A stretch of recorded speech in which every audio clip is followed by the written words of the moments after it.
Good day guys, welcome back. So Tech Ops guy. In this very video we are about to dive into one of unusual kind of problem in car AC. If you have actually been through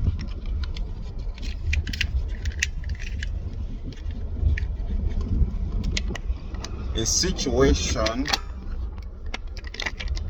where your car AC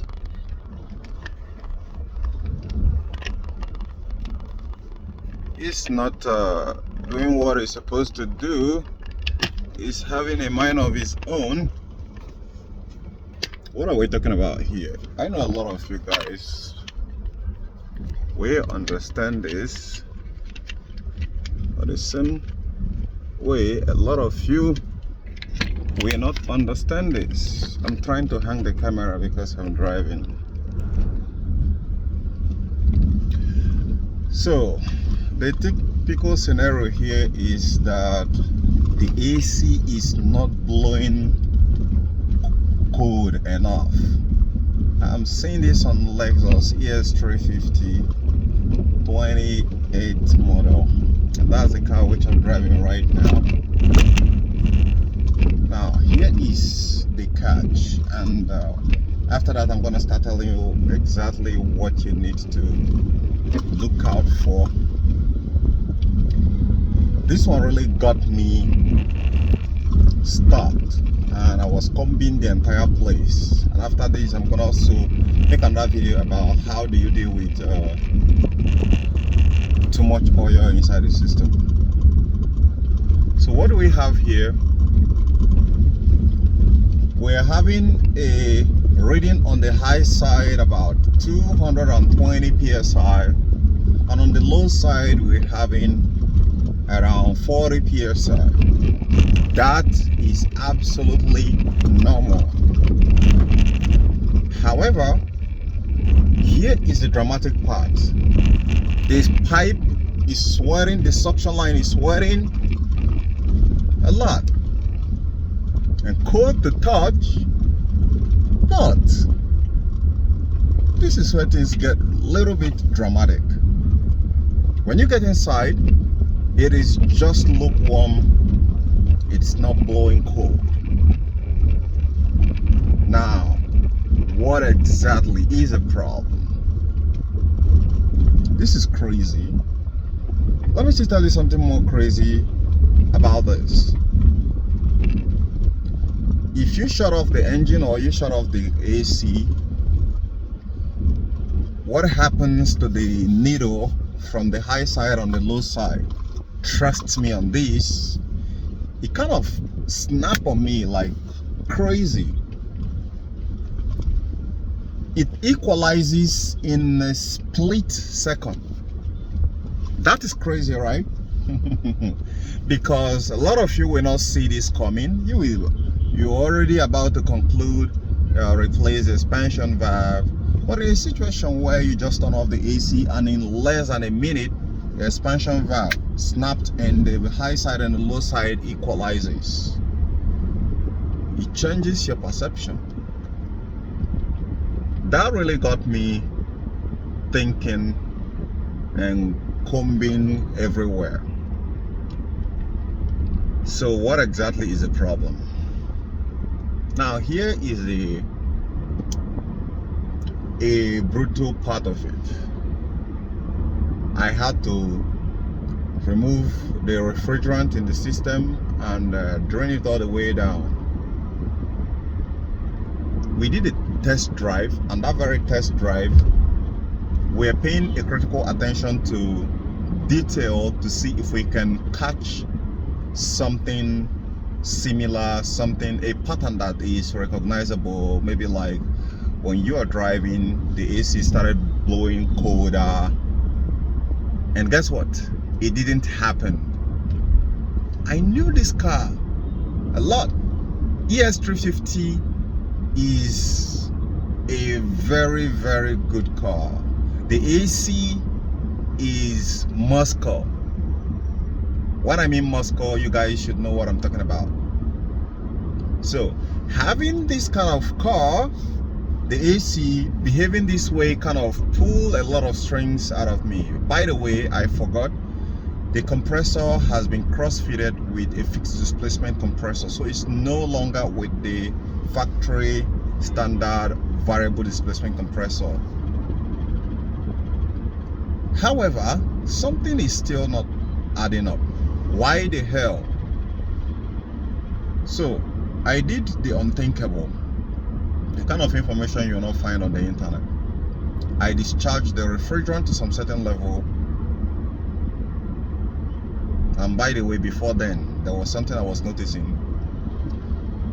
There is too much oil inside the system. Ask me, how did I know? Gut feelings. And you guys just have to understand, the technology of these days goes beyond physical, it goes spiritual. So when your gut feeling started telling you something, don't even doubt it. So my gut feeling tells me the oil is too much inside this very system, because before then, when I removed the suction pipe about to what the real service which I perform on this very car here is sealing up the entire system because it's leaking mysteriously. So I have to redo the entire system, replacing the entire seal. So everything is sealed up, no more leakage. And now we start having a drama. So the oil, I did actually reduce the oil, which I'm going to talk about in the next video. How do you reduce oil when you actually discover that there's too much oil inside the system, which can actually offset the chemical balance and make the car to blow, not to perform incredibly well. Now the other crazy thing which I did, which is also directed by my gut feeling, was that after I reduced the refrigerant level, in fact, I was sucking the refrigerant and I was pouring it inside a different bigger tank. That's a secret which I am yet to reveal to you guys, because I'm not seeing you guys being serious. Those are information that's going to save you thousands of dollars. Even how to regulate or come to stabilize the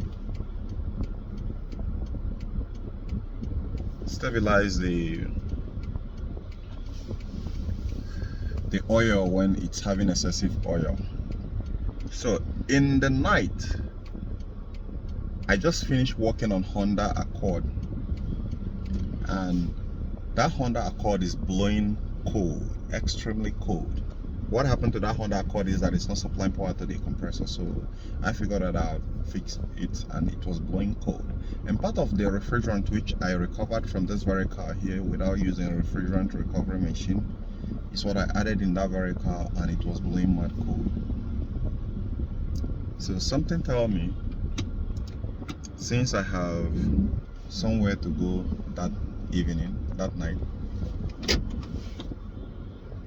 let me just top off this very car again and watch it this time. This time no one is there, so I can be able to monitor it. Just take it up to, take the high side up to 170 psi, 180 psi, and let's see where the low side is. And when I take it up there, the low side just settles somewhere around 35 psi. And right there and then I know there is a difference. So what really happened? It wasn't just about the oil.